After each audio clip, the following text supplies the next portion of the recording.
Assalamualaikum warahmatullahi wabarakatuh. Perkenalkan, nama saya Zulaila Fauziah Septiani dari angkatan 23 Prodi Perbankan Syariah. Saya di sini akan menjelaskan manajemen risiko bank syariah. Return adalah keuntungan yang diperoleh oleh perusahaan, individu, dan institusi dari hasil kebijakan investasi yang dilakukan.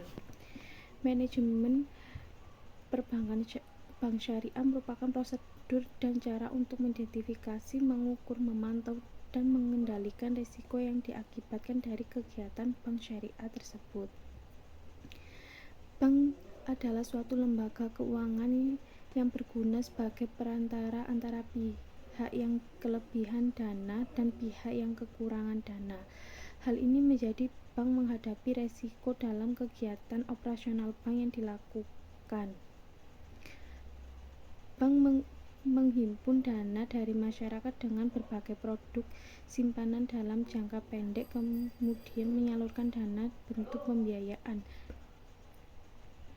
Nah, di sini juga ada 10 jenis resiko yang diantaranya adalah 1. Resiko kredit. Resiko yang disebabkan oleh adanya kegagalan counterparty dalam memenuhi kewajibannya. 2. Resiko pasar. Resiko kerugian yang terjadi pada portofolio yang dimiliki oleh bank akibat adanya pergerakan variabel pasar berupa nilai tukar dan suku bunga. 3. Resiko likuiditas. Resiko antara lain disebabkan oleh kemampuan bank untuk memenuhi kewajibannya pada saat jatuh tempo. 4. Resiko operasional. Resiko yang antara lain disebabkan oleh ketidakcukupan atau tidak berfungsinya proses internal, human error, kegagalan sistem, atau yang mempengaruhi operasional bank. 5. Resiko hukum. Resiko yang disebabkan oleh adanya kelemahan aspek yuridis seperti adanya tuntutan hukum, ketiadaan peraturan perundang-undangan yang mendukung, atau kelemahan perjanjian seperti tidak terpenuhinya syarat keabsahan suatu kontrak atau pengikatan pengguna yang tidak sempurna. 6. Resiko reputasi. Resiko yang antara lain disebabkan oleh adanya publikasi negatif yang terkait dengan kegiatan bank atau adanya persepsi negatif terhadap bank. 7. Resiko strategis. Resiko yang antara lain disebabkan oleh adanya penerapan dan pelaksanaan strategi bank yang tidak tepat, pengembalian keputusan bisnis yang tidak tepat.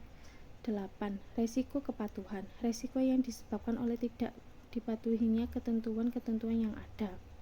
9. Resiko imbal hasil. Resiko akibat perubahan tingkat imbal hasil yang dibayarkan kepada nasabah karena terjadi perubahan tingkat imbal hasil yang diterima bank dari penyaluran dana yang dapat mempengaruhi perilaku nasabah dana pihak ketiga bank. 10. Resiko investasi. Resiko akibat bank ikut menanggung kerugian usaha nasabah yang dibiayai dalam pembiayaan berbasis bagi hasil. Resiko syariah adalah resiko yang terkait dengan ketidakkepatuhan terhadap prinsip-prinsip syariah dalam operasional bank. Resiko modal fungsinya adalah melindungi para penyimpanan dana terhadap kerugian yang terjadi pada bank. Resiko pembiayaan muncul jika bank tidak dapat memperoleh kembali cicilan pokok atau bunga dari pinjaman yang diberikan. Resiko likuiditas secara luas dapat diidentifikasi sebagai kemampuan untuk memenuhi kebutuhan dana atau cash flow. Resiko operasional adalah resiko akibat dari kurangnya sistem informasi atau sistem pengawasan internal yang menghasilkan kerugian yang tidak diharapkan. Pembiayaan ada akad ijarah, sewa. Resiko jaminan yang terjadi contohnya kredibilitas penjamin dan kurang sempurna pengikatan jaminan, dan akad salam jual beli. Resiko kebangkrutan contohnya resiko industri dan kondisi internal perusahaan nasabah. Akad mudharabah bagi hasil. Resiko bisnis yang terjadi karena jenis usaha, turunnya harga jual, dan pelanggaran yang telah disepakati. Wassalamualaikum warahmatullahi wabarakatuh.